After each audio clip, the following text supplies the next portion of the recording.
Le quotidien.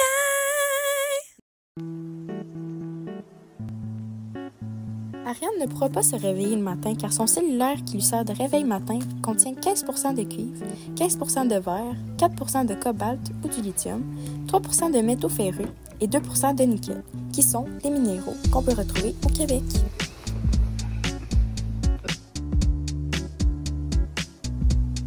Ariane aura aussi de la difficulté d'aller aux toilettes.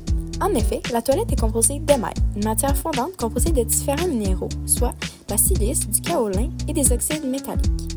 Elle peut être aussi composée de porcelaine qui contient 50% de kaolin, qui est un minéral qui est reconnu pour ses gisements au Québec, notamment dans la seigneurie de Beaupré.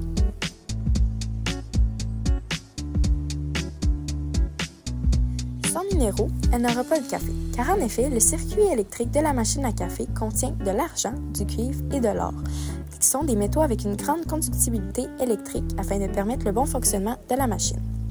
Celle-ci est souvent en aluminium et en acier inoxydable.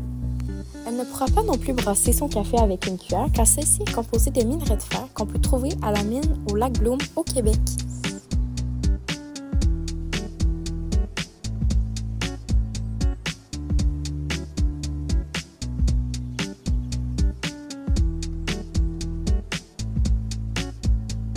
Si nous n'aurions pas de métaux, nous ne pourrions pas utiliser de frigidaire car dans la structure de l'appareil, il y a de l'aluminium et du cuivre.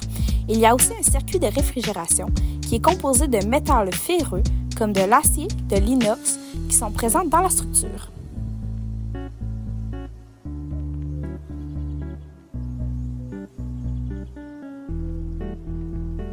Malheureusement, Ariane ne pourra pas se brosser les dents, car dans la pâte à dents, il y a du carbonate de calcium, du titane et du fluor, qui est fait pour renforcer l'émail et prévenir les caries.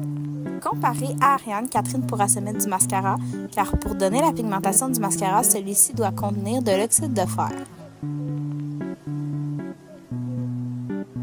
Donc en conclusion, qu'est-ce qui resterait sans les minéraux du Québec? Dans le fond, pas grand-chose, même que cette vidéo-là n'existerait même pas. Présenté par Catherine et Ariane.